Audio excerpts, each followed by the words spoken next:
एक दिन दिया स्कूल से घर काफी गुस्से में आती है और अपनी माँ से चिल्लाते हुए कहती है, थोड़ा तो मॉडर्न बन जाओ माँ। आज के जमाने में कौन अपने बच्चे को रोटी देता है टिफिन में। मुझे कल से मेरे दोस्तों की तरह नूडल्स या बर्गर चाहिए। शहर के सबसे बड़े अंग्रेजी स्कूल ने दिया के व्यवहार में काफी बदलाव लाया था। अब वो ज्यादातर इंग्लिश में बातें करती थी, पेरेंट्स से ब्रांडेड कपड़ों की डिमांड करती थी और कभी कभी अपने पेरेंट्स को भी इंग्लिश सीखने के लिए कहती थी। शुरू में उसके माँ बाप उसे देखकर काफी खुश हुआ करते थे, क्योंकि उनकी बेटी मोहल्ले की सबसे स्मार्ट लड़की जो बन चुकी थी। लेकिन दिया की स्मार्टनेस बदतमीजी में कब बदल गई, खुद उसे भी पता नहीं चला। अब दिया का डेली रूटीन में किसी न किसी को नीचा दिखाना भी शामिल था, खासकर अपनी माँ को। प्राइवेट ऑफिस में काम करने के कारण दिया के पिता उसे थोड़े मॉडर्न लगते थे, लेकिन सारा दिन किचन में काम करने वाली माँ उसे खूंटे से बंधी कोई गाय नजर आती थी।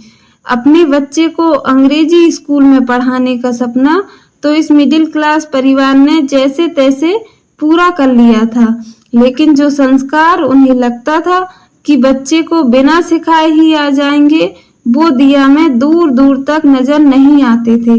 तो दोस्तों, शुरू करते हैं आज की कहानी को। वीडियो को लाइक कर दीजिए, चैनल को सब्सक्राइब कर दीजिए और कमेंट में जरूर बताइए आपको आज की कहानी से क्या सीखने को मिला। एक दिन दिया स्कूल से घर काफी गुस्से में आती है और अपनी माँ से चिल्लाते हुए कहती है, थोड़ा तो मॉडर्न बन जाओ माँ। आज के जमाने में कौन अपने बच्चे को रोटी देता है टिफिन में। मुझे कल से मेरे दोस्तों की तरह नूडल्स या बर्गर चाहिए। अपनी बेटी की बात सुनकर सरोज के मुंह से आवाज नहीं निकलती है, वो बस हाँ में सिर हिला देती है। यह देखकर दिया पैर पटकते हुए घर से बाहर चली जाती है। अपने घर की गली से गुजरते वक्त उसे एक बूढ़ी औरत दिखाई देती है, जो सूखी रोटी को पानी में डुबोकर एक बच्चे को खिला रही होती है। दिया वहीं रुककर उसे देखने लगती है। बच्चा धीरे धीरे रोटी चबा रहा होता है। इसी बीच एक कुत्ता भी बूढ़ी औरत के पास आ जाता है। बूढ़ी औरत कुत्ते के सिर पर हाथ फेरती है और फिर एक रोटी के 2 टुकड़े करके आधी रोटी उसे दे देती है। इसे देखकर बच्चा कहता है, अम्मा आप क्या खाएंगी अब। बूढ़ी औरत बच्चे को गोद में लेकर हंसते हुए कहती है, भगवान का दिया हुआ अगला निवाला। इन सब के बीच दिया की आंखों में कब आंसू बहने लगते हैं उसे एहसास भी नहीं हुआ।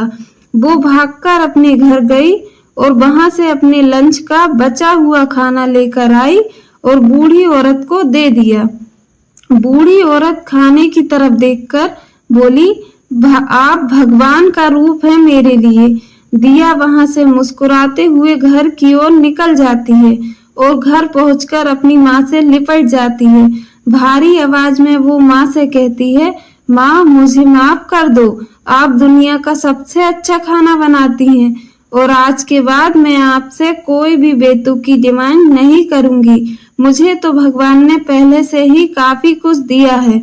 सरोज उसे माथा चूमकर कहती है, आज डिनर में नूडल्स है। इसके बाद दोनों एक दूसरे को देखकर हंस पड़ते हैं।